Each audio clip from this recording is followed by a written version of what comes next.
This is what I'm gonna be packing for right now on my in my backpack to start my pilgrimage from the left,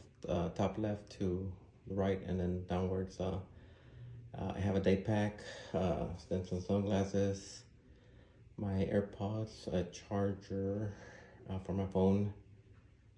then a lanyard from 550 cord, a book that I had with me in Iraq,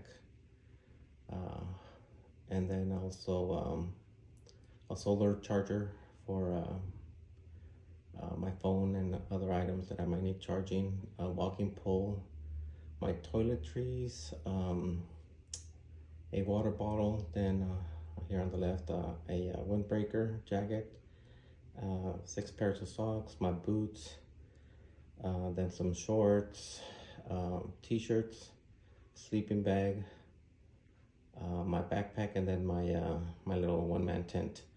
So I'll be adding more stuff along the ways, but for right now, this is what I'm gonna start out with, and then see how much it weighs. All right, well,